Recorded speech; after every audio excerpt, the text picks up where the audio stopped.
An introduction to debt validation.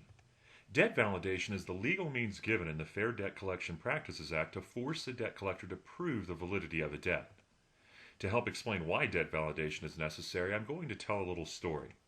When I was in school, and we don't want to talk about how many years ago that was, one of my teachers played a game with the class. They took someone out in the hall and whispered a phrase to them. It was that person's job to pass that phrase on to the next person who came out into the hall. And this process was to continue until the last person from the classroom had been given the secret phrase. The phrase was a common quote from a well-known portion of U.S. history. Everyone in the class had probably heard the quote many times before, though perhaps never listened to it in detail.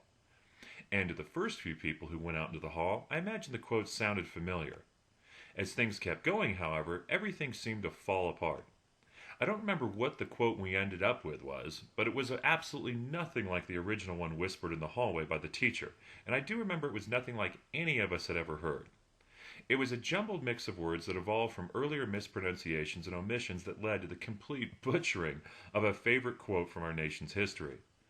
Perhaps you've played that game before too. Here's the moral of the story. When information gets passed around, it tends to get screwed up. Details get lost. Words get mispronounced. It's very possible that by the time it reaches the final set of ears, someone is going to get the wrong message. Collectors and junk debt buyers are playing an information passing game with creditors and other junk debt buyers. If a debt has been bought and sold several times, it's more likely that the message will have been messed up somewhere along the way. But information is digital, you might be thinking. The fact that they are passing digital information around should make us feel any better about accuracy.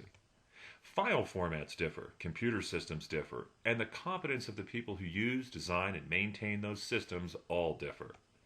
When a debt collector purchases a bad debt, they basically get a name and an account number and an amount. Sure, there might be some other details there, like hopefully a date or two that are somewhere near accurate.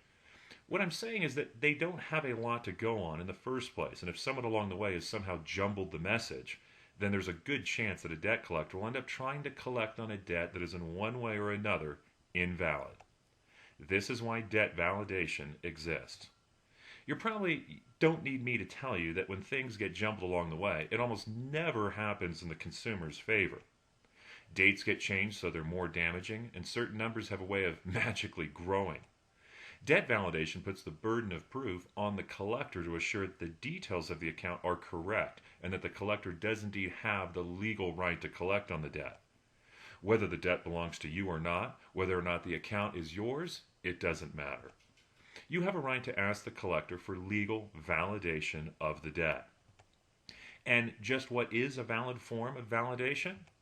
That's a whole separate discussion that we'll tackle another day. For more videos and to learn about the Credit Repair Intelligence System, visit our site at creditrepairpublishing.com.